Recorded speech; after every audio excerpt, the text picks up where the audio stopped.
Bonjour, aujourd'hui, dans ce premier chapitre, nous allons voir une brève historique de la protection des données.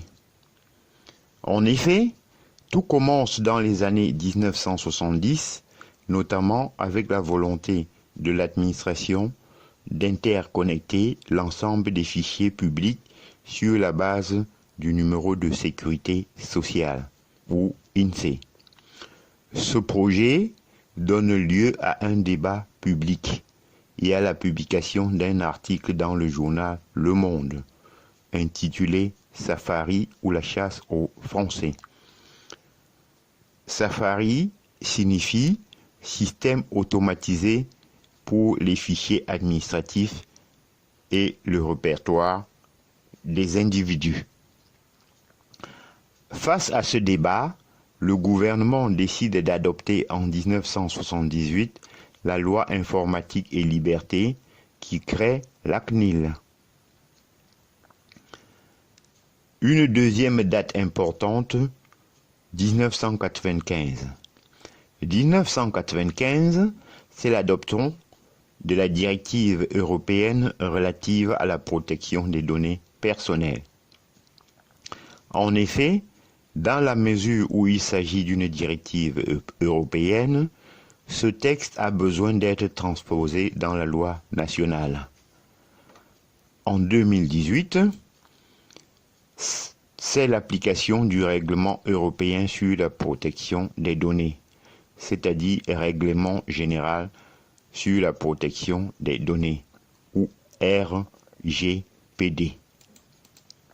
Dans la mesure où il s'agit d'un règlement général, cette fois-ci, il est d'application directe. On peut se poser la question, pourquoi un nouveau règlement sur la protection des données? En 2020, 47 États-octets de données ont été produits contre seulement 2 États-octets de données en 2010.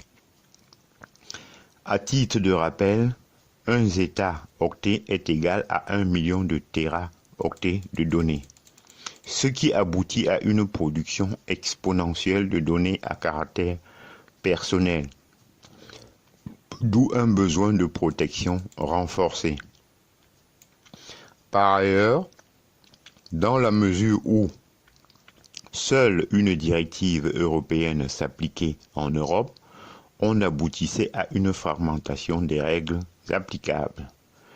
Ainsi, concrètement, certains traitements de données étaient soumis à une automatisation en France et à un simple enregistrement dans d'autres pays, ce qui créait des problèmes de concurrence.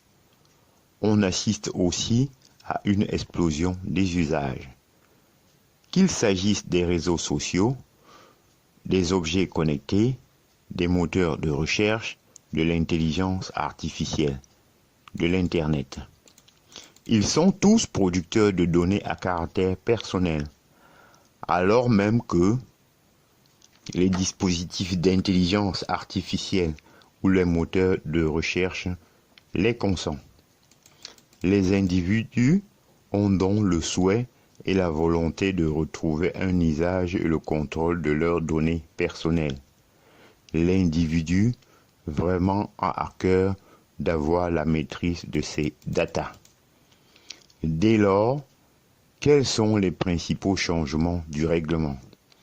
D'abord, il faut responsabiliser tous les producteurs de la chaîne, de l'application, l'entreprise qui les collecte, tous sont responsables, c'est-à-dire l'ensemble des acteurs concernés. Deuxième modification, il y a une forte modification d'accountability, c'est-à-dire de la responsabilité de l'entreprise. Elle doit démontrer à tout moment qu'elle est conforme. La troisième modification, c'est l'obligation de désigner un délégué à la protection des données, ce qui est une nouvelle fonction dans l'entreprise.